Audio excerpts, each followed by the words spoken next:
Bos, Wali Songo itu dihabibkan itu dalam buku mereka mulai tahun 1933, karya Alwi bin Thohir Al-Haddad, orang Bogor. Dia kemudian karena banyak tulisan dijadikan seorang mufti di Johor, Malaysia. Dialah yang pertama kali menyambungkan nasabnya nasabnya Wali Songo, bahwa ke atasnya satu keturunan dengan habaib. Untuk apa? Agar di sini mereka nyaman dan bisa mengklaim kepada Anda bahwa Anda harus berterima kasih pada Ane, karena dulu keluarga Ane Wali Songo yang nyebarin agama Islam di sini, ente harus bayar pajak sama Ane. Hei kiai-kiai, sebulan sekali ngasih dong 5 juta sama Ane. Itu bos maksudnya. Itu namanya, kata Ketua Umum semalam, sariqatu darihil ghair, mencuri sejarah orang lain untuk kemanfaatan dia, dengan membelokkan sejarah masa lalu seakan-akan itu milik leluhur mereka. Maka hari ini mereka bisa berjalan tegap. Islam di sini dapat kakek aneh, padahal kakek aneh apa kakek ente? Kakek aneh apa kakek ente? Lu ngaku-ngakuin kakek orang lain. Aduh jik. Katanya Wali Songo itu Balawi. Balawi itu datang menyebarkan Islam. Wali Songo itu Balawi. Apakah Wali Songo itu datang untuk menjajah? Enggak, kata audien kibin-kibin. Enggak. Iya kan, tanyanya Wali Songo. Wali Songo berjasa apa tidak berjasa? Tapi Wali Songo bukan Balawi. Ente sama Ane bisa duduk satu panggung, satu majelis, kita uji mana yang mengklaim bahwa Wali Songo itu Balawi. Sejak kapan itu ada? Pasti hanya ada di kitab-kitab ente jik. Hanya ada di kitab keluarga ente. Untuk apa? Sariqah darihil ghair, mencuri sejarah orang lain tanpa data, bighairi ilmin wala hudan wala kitabin munir. Makanya tadi ada PWILS dari Sumeneb, banyak sekali. PWILS Sumeneb ini hebat. Dia punya PWILS itu seragamnya paling hebat se-Indonesia. Tidak ada seragam PWILS kayak dari Madura. Coba yang dari Madura berdiri semua. Ini lihat, PWI Sumeneb kaosnya paling indah se-Indonesia. Tepuk tangan. Semalam dia bilang sama saya, Kiai, ada makam lagi yang baru dibangun. Makam apa? Makam dikasih panjangnya 5 meter, Kiai. Lalu disebutnya siapa? Habib siapa? Bukan Habib, Kiai. Dikasih nama Ratu. Kalau kasih nama Ratu itu mungkin hanya kesalahan kecil. Kenapa? Walaupun betul misalnya dia salah dapat informasi gaib bahwa ini makam Ratu Sumeneb misalnya, itu tidak akan ada konsekuensi logis terhadap perebutan sejarah Madura. Tapi apabila makam baru itu kemudian dikasih merek Habib Abbas Assegaf, dimerekinnya Habib Abbas Assegaf misal. Nah, ini nama Assegafnya ini akan berkonsekuensi logis di masa depan berubahnya sejarah. Apalagi kalau dimerekin. Ini wafat tahun 1400 Masehi. Bahaya. Berarti ini para penyebar agama Islam yang ada di Madura, Mbah Khalil Bangkalan, Cakraningrat, itu kalah sama ini orang yang kita baru tahu sekarang makamnya. Gimana urusannya? Ratu Ibu dan sebagainya itu yang 1700-an, 1600 itu nanti akan kalah oleh satu makam palsu yang dimerekin 1400. Nanti sejarah buyar. Menteri Kebudayaan bingung, ini bagaimana? Katanya ini Islam masuk ke Madura oleh Sunan Giri dan keturunannya. Tapi sekarang kok ada lagi yang 1400 lebih tua dari Sunan Giri.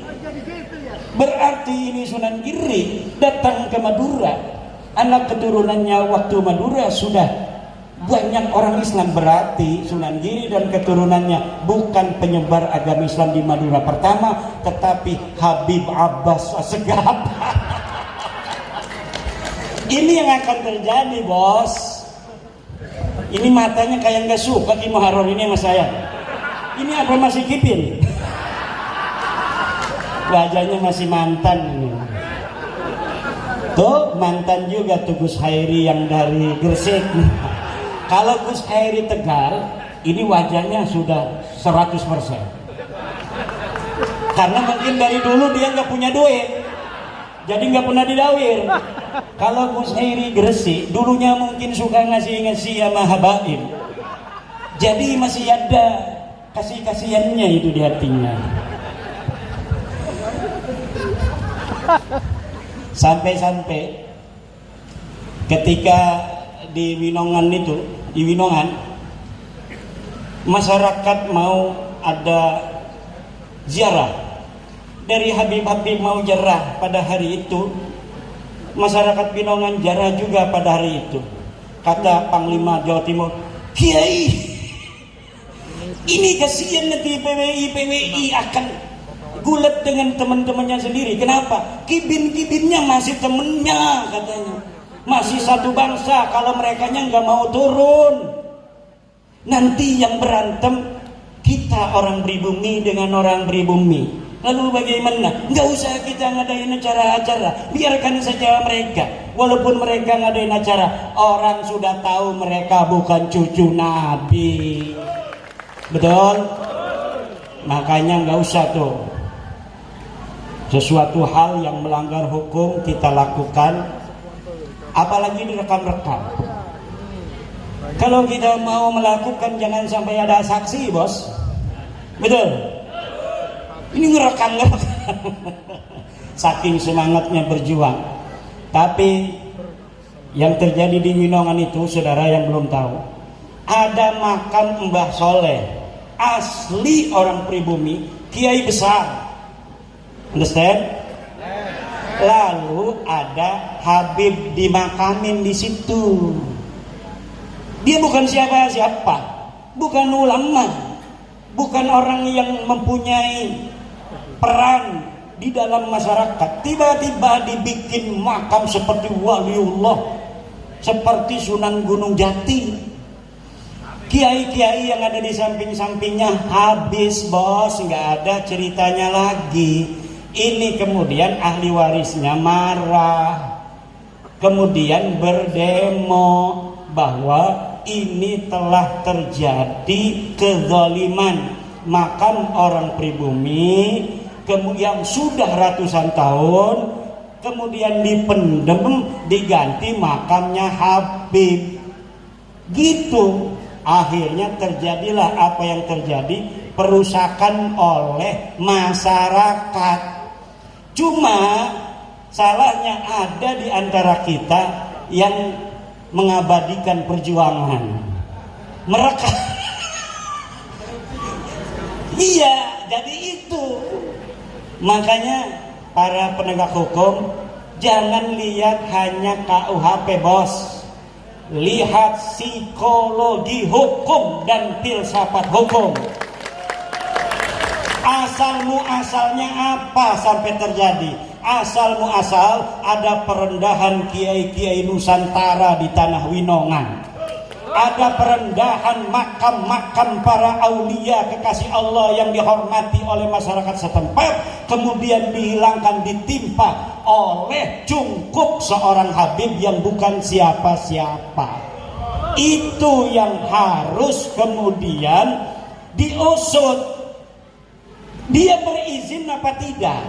Ada nggak izin dari masyarakat? Izin dari nazir kalau dia wakaf, izin dari kepala desa kalau dia tanah negara. Kalau tidak ada, berarti dia atas dasar apa membangun semua itu? Padahal ulama-ulama di situ saja yang asli orang situ tidak ada yang membangun cungkup sebesar itu.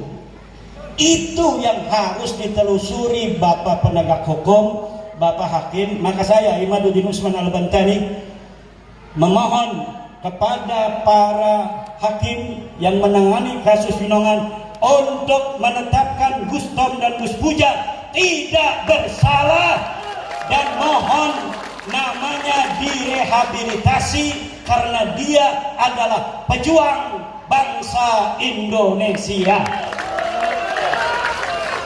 Dan kasus hukum pelaporan dari ahli waris Winongan, ahli waris makam kiai-kiai yang melaporkan pembangunan daripada cungkup yang tidak berizin itu harus diusut, diterima, panggil siapa itu yang membangun, atas dasar apa, dan kalau itu melanggar hukum, hukum yang seberat-beratnya.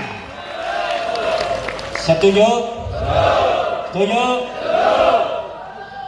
Demikian, wallahu wal muwaffiqu ila aqwamit thoriq. Assalamualaikum warahmatullahi wabarakatuh.